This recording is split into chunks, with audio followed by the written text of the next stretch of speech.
Good morning, everyone. Welcome to Sports Shorts Daily. Ronnie Rants alongside TK Tommy Chrysan here on this Sports Shorts Daily edition. Hope everyone's having a good one out there. TK joining us from a busy Tremonti's Meat and Seafood in Baton Rouge. Great hamburgers. We tell you about it all the time. The best hamburgers in town. They have great lunch specials. TK will tell you more about it at the end of the show. I'm coming to you at an undisclosed location presented by the Louisiana Sports Hall of Fame. LASportshall.com. It's not too late to join us this coming Monday. Temperatures are going to be in the upper 70s. We're going to have a 10 a.m. golf tournament out at U Club this coming Monday morning. Hope you can join us. Individual golfers are welcome. Teams we still have available. So go to LASportshall.com.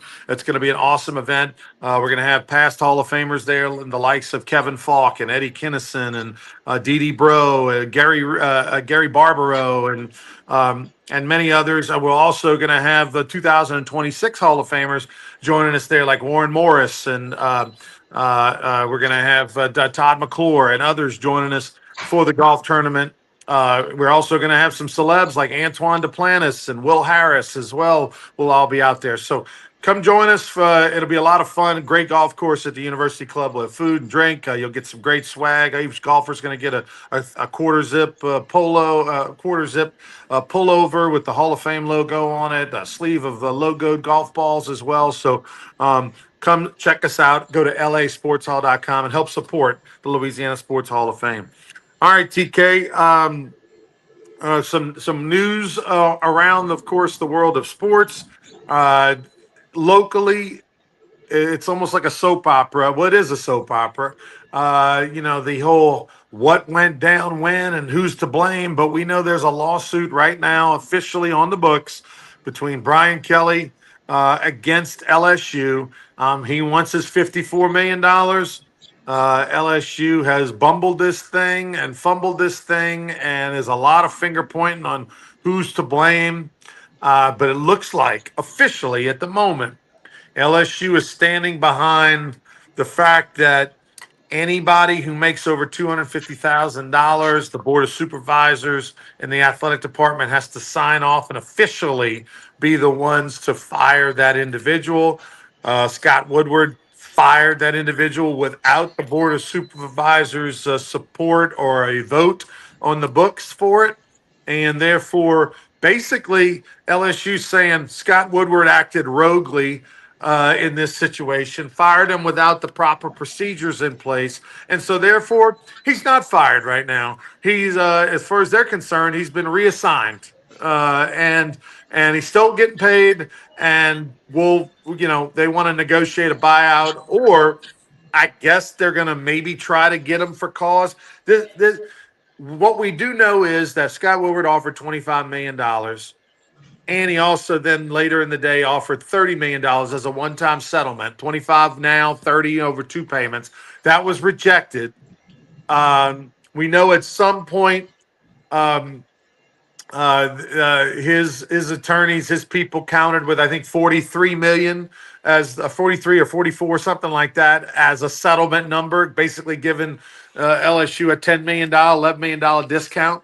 LSU rejected that, and now here we are. So all the reports that we heard that a settlement had been reached, LSU was going to try to get them for cause. They settled on a number. We had heard somewhere around 27. That is not true. There is no settlement. In fact, LSU owes them $54 million unless something changes. Well, a contract's a contract. A lot of people have said that locally and nationally.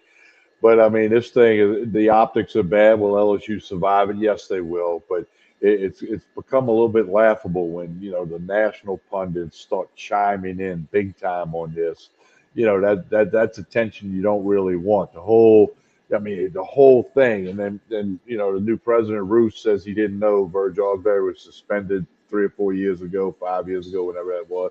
I mean, it's just not a good look of, that the word that Kelly used when he got hired was alignment, meaning everybody was on the same page from the top of the university down. And it's far from that right now. And it's not a good look. Some people think it'll hurt the chances of getting whomever is the next coach. I don't. I think there's a lot of people that if they have a chance to be the LSU football coach, are going to do that. and figure out the other stuff, or maybe make some demands. The next contract may be twice as thick as the contract, whatever the size the contract is that Brian Kelly has. But it's not a good look. The timing is horrendous in the world of moving forward and getting another coach and staff in here. I mean, it's going to be crazy. It is crazy days at LSU, and I don't know when it's going to end. Um, I do think at this point, Tommy, the way this thing is going is that it is going to hurt them getting the next coach, and here's why. Because again, it's not going to hurt getting the fifth, sixth, seventh, eighth, ninth option coach. It's going to hurt getting the one, two, three, four coach, because coaches are hired to be fired. Right? Everyone is fired except for the 1% that get to ride off in the sunset and retire or leave on their own accord, and so everyone's going to be fired. So that ending and how it happens and what the contract looks like and how I get paid and when I get paid and what other clauses that they can use against me for cause and blah blah blah. That's more important than we realize, than we think about, right? Because everybody's going to be fired except the 1%. And so so I do think at this point it's gotten so messy. It's going to continue to be messy because this doesn't seem like it's something that's going to get settled anytime soon. So it's going to stay in the news cycle as LSU, where either it works its way through the courts or they take, time to work out a settlement or whatever. I'm hearing, again, through good sources and all those things, that there was a booster that that was going to write a big check to cover the majority of this settlement. That booster was tied to Scott Woodward. When Scott Woodward got fired, that check went away. They fired Woodward before they had the money, before they had the check. So, and they didn't realize, I guess, that the guy that was going to help them get rid of Kelly was tied to Woodward. So therefore, when they fired Woodward, so now they have less money than they thought they had for the buyout. And again, I go back to why I said for all year, Brian Yeah. Kelly ain't going nowhere. He's not getting fired this year. LSU doesn't have $54 million. And I'm saying it again. LSU doesn't have $54 million, Tommy.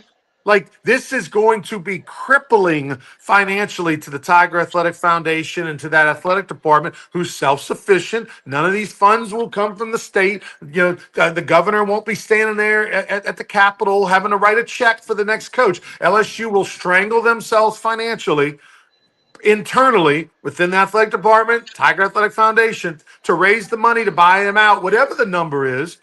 But it's going to cripple this organization financially. LSU's not in the same situation as other people. It just was. This thing was done in haste. This thing was not done with common sense. And let me step by step by step, figure it out. Uh, it was a knee-jerk reaction on a bye week when you didn't have to do that. You had time. You had a couple days to grab your breath. It's not like making Frank Wilson the coach on Sunday was a priority versus Thursday. You know what I mean? Like, and just a disaster. This is in a disaster situation for LSU athletics. Well, I think it's clear they didn't follow certain steps that they wish they would have followed. And look, Kelly's team of attorneys knows everything you just said. They don't have the money, and there's some hiccups in this whole process, and there's some finger pointing, and there's some legitimate question marks about, well, if this, why that, if this. So, I mean, it's just it's an ugly thing. The optics aren't good. And I agree with you. This is going to cripple LSU for a while. And I think the point you make that I really agree with, it's not going to affect getting that fifth, sixth, seventh, eighth guy on your wish list. But getting the first or second, there could be an effect. And it could be somebody says, well, it might not be the greatest situation down there, as great as the challenge would be, and the fact that, three of the last four LSU coaches won a national championship in football. There is an attraction to the job. It's in the SEC, et cetera, et cetera. But the oil theory only in Louisiana is rearing its head. Just an embarrassing and awful situation. Like I said, I think it's something that we're going to be hearing about for a while. It's not Well, going away. If it was going to go away, it had gone away already. They would have settled it. But I am well, so curious to see how this plays out. and then it's going to recycle. Let's say, what's today, November the 12th. Let's say December the 12th, they hire whomever. Then they're going to, all those stories are going to get rewritten about how, AD, interim AD, not an interim AD, president, governor, everything's going to get recycled again. And LSU will survive it. It's just how do they survive the long term, or I'll say short term, couple of years going forward financially? The interesting thing, TK, is that the interesting thing in this is that uh, the rush to get rid of Kelly, like without doing the due diligence and looking at all the scenarios and doing it the proper way and looking at uh, the domino effect of, okay, if we do this, we got to do that, whatever.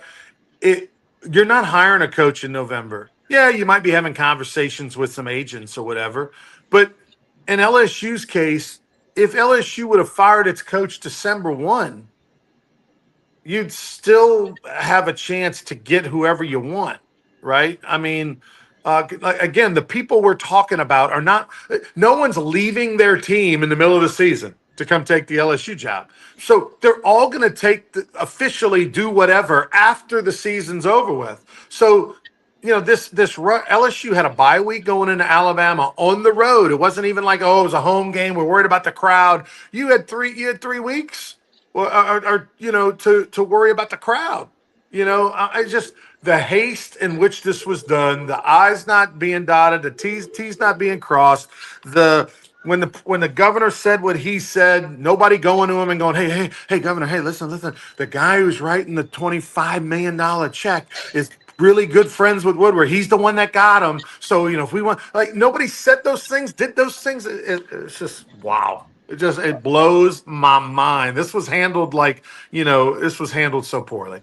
All right, let Um, me ask you this, Ronnie, and almost because it's all over social media, and we know social media is about 80% bullshit. So Nick Saban's name keeps flying up.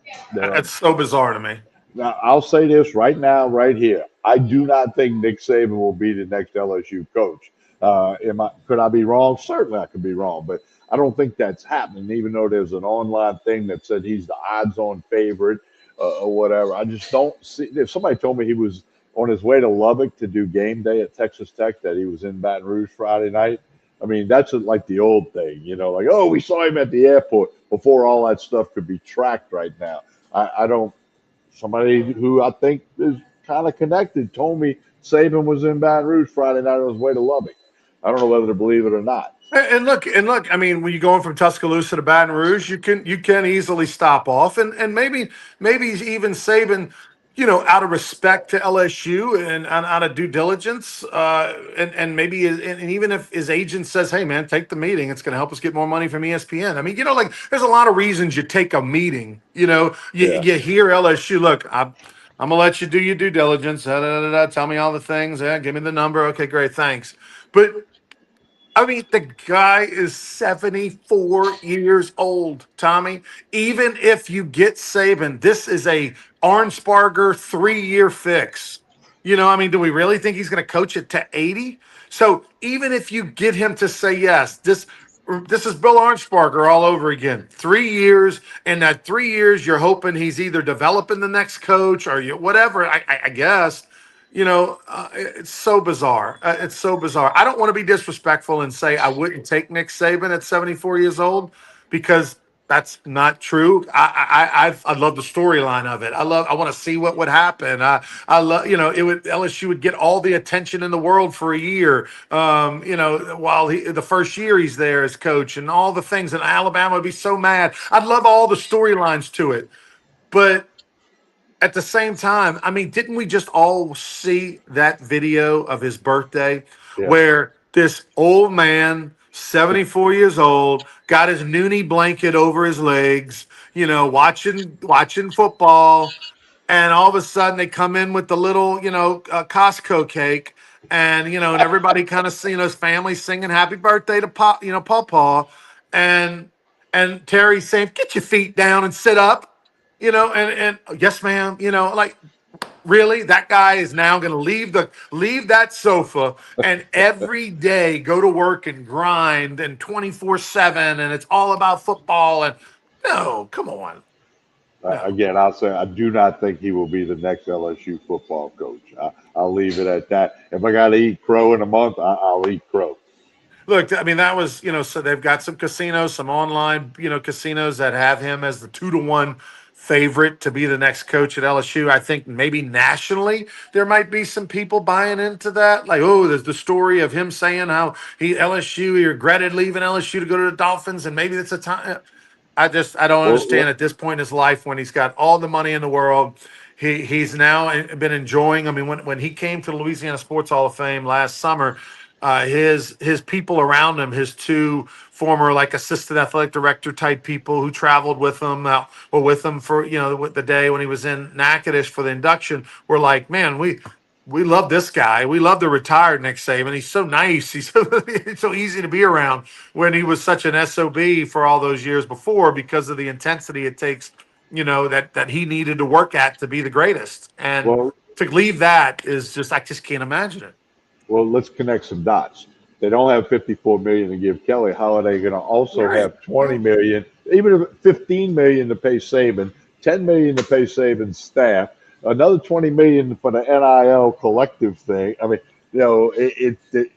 there's always a tipping point with money. I don't care, 95% of the time there's always a tipping point, and I believe LSU's at their tipping point of what's going to happen? Does this mean they got to go get a coach? And I'm not going to say a name, but to get the guy from Middle Tennessee to come in here for 3.1 million, and then what does that do? Unless you hit a home run like Signetti at Indiana or some other coaches that were hired not expecting a whole lot and they made great strides, but it's crazy days at LSU. It's a mess, and it's going to get uglier before we move totally past it. No question. All right, TK, some NFL news. Former New Orleans Saint Jameis Winston officially getting the start this week. He was the third string quarterback for the Giants. Jackson Dart is injured. Russell Wilson has played awful this year when he's been in there. So they're going with Jameis Winston to start this week. Giants fired their coach after 3.5 seasons. And look, take the Giants plus the points this week. I mean, Jameis is going to give them a spark. We've seen this story before, whether it be Cleveland or New Orleans. Like James, I guarantee Jameis has got one good one in him. Yeah, well, I mean, he's an all or nothing quarterback. He can look like a Hall of Famer going down the field, and then he can make some bad passes and look like a true backup. So that'll be interesting to follow. Your fishing buddy from last summer, right? That's right. Jameis Winston, you and Jameis and Gus out on a boat fishing. We might need to refine that video, Ronnie. Yeah, we'll see. We repost it this week since it's kind of fitting, but no, good luck to him and look, the New Orleans Saints put themselves. They had the worst record in the NFL. They were going to have the first pick overall. They had the tiebreaker over the other team that had one loss. Now they messed up and won last week against Carolina. So now they're in a pool with about 5 teams. We need the Saints to realize who they are, Tommy. There's no value in the New Orleans Saints winning 2 games versus 5 games. There's none. None. Only thing they're going to do is hurt themselves in the Yeah, draft. the only thing they can do is move back, take a step backwards, If, and if you're the Saints, this is like the NBA where you don't want to win in the last month of the season. You want to keep your draft situation so you have as many ping pong balls as possible in the lottery. That's where the Saints are. Like, all right, great. We put up a fight. We went 4 and whatever. Okay, so now we have the 7th pick instead of the first or second pick. Like, come on, guys. yeah, no, I agree. And It's oh, by the way, you get the 7th pick in every round, right? So it's yeah, not just the first round; it's every round. So it hurts you. If you have the first pick or second pick in the first or second or third and fourth round. That's like you're having a pick in a round earlier. yeah, So no, I agree. It's and the Saints need that. They need the help of getting as many drafted players, as many good players to the draft as humanly possible. okay. You look at what's happening with LSU, the Saints, the Pelicans. The Saints and Pelicans both 2-8, something like that. Maybe it's time to go find a high school playoff game this Friday night. You go to that. Give us an update on your bet. The I'm, Pelicans. I'm, I'm 6-4. They were getting 8.5 points against Phoenix Monday night. Phoenix won by 30 points. I was in the rocking chair in the third quarter on that one.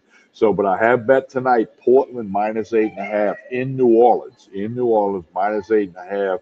I'm 6-4 with 10 bets. It's obviously not the same as the record of the Pelicans because I'm using the points. And so right now I'm up just a hair on that plan, but we'll see how it goes. I'm gonna stick to it. Got another plan for you, Tommy, to What we work got in. here? Take the total under on UL basketball total for every game they play this year. They are 3-0 in their first three games on the under. UL basketball had their new coach is a former assistant at the University of Houston, where they're known for defense and hustle. Remember, University of Houston's been great the last few years. They had those crazy practices that are very physical and the yelling and the screaming and the tackling. They're like football practices. They showed the videos last year. We got a sneak peek behind the scenes of the Houston practices. Everybody was talking about it online. They have that mentality, right? They're going to get after you defensively. They're going to trap you in the half court, all that kind of stuff. But they only have one or two people that can put the biscuit in the basket. And so they're going to struggle to score. They lost last night to Tulane by 4. Uh, Tulane's 3-0, UL's 1-2. Take the under. The over under was 135 and a half, I believe, yesterday. I think they ended up like with 126 or something. Um, uh, and I live betted Tulane minus 5.5. Tommy, guy makes a 3-point shot at the buzzer to beat me. I ended up pushing because I had the under, and then I had a live bet. I took Tulane with about 5 minutes to go, 6 minutes to go, at minus 5.5. And in the last minute, in the last minute, Tulane threw a ball away, like they're dribbling across half court. They're going to pass the ball to the 90% free throw shooter. With I don't know, they're up 5 or 6 at that point or something. They're going to pass the ball to the 90% free throw shooter. He looks one way, the ball goes the other way. The coach is yelling and screaming, like, what are we doing? Just chest pass right to him in half court. And instead, they go down. UL gets a basket, and then you're chasing the points. So UL is up 7 with 7 seconds to go. Their one kid who can score comes down. He gets stopped. He kicks it to the corner. It's a bad pass. It's at the ankles of one of their bench players who grabs it off the ground, reaches up, shoots the three. The light goes red, swish. I lose the bet because it goes in. Like, unbelievable. Two crazy things had to happen. No, by the way, they missed 2 free throws in the last minute as well, did UL. So, I mean, the Cosmos were against me. I was never winning that bet. They found every kind of way for me to lose that bet. That's why they call it gambling, not winning. I mean, That's you right. might win, you might lose. Right. it, Unbelievable. it makes it fun in a way, I guess. But yeah, it's craziness because sometimes you get lucky and win a bet, like I did earlier in the year with the Pelicans. One of my bets, the other team had two free throws with like zero point 0.1 seconds on the board, and I needed them both to go in, and they did. So I mean, sometimes it goes both ways, but it's crazy how that happens, and it's crazy how many times the wise guys are right on the number. We will have probably next Friday. So when we come on the air next Friday, week from this coming Friday, we will have the Baton Rouge Rougarou and the Lake Charles Gumbo Gators schedule. The Texas Okay. Collegiate League schedule will be out not a week from this Friday. So we're excited about that because once that schedule comes out, that means we can start selling season tickets and all kind of do some specials. Season tickets for the Baton Rouge Rougarou and the Lake Charles Gumbo Gators will go on sale Black Friday. So we're going to have a Black Friday sale, a little special for you. So we're excited about that. So definitely get ready. If you're going to get some season tickets, you want to do it on Black Friday and Black Friday weekend because we'll have some special offers for you that are going to make it worth your while. All right, sounds great. Looking forward to that. All right, Looking tell us forward about to. Tremonti's, TK. All right, well, Tremonti's got it going today. They got the hamburger special for lunch. That's a every Wednesday thing. But here's the big thing: Thanksgiving's coming up quickly, right? A couple of weeks from tomorrow. Order online, Tremonti's.com. Fried, smoked, rotisserie turkey, all the side dishes, your desserts. You can do it right there online at Tremontes.com. You can certainly stop by here and see all the wine, the liquor, and the meat, the seafood, and the side dishes. 20 different flavors of sausage. It's all here at Tremontes on Jefferson Highway in Baton Rouge.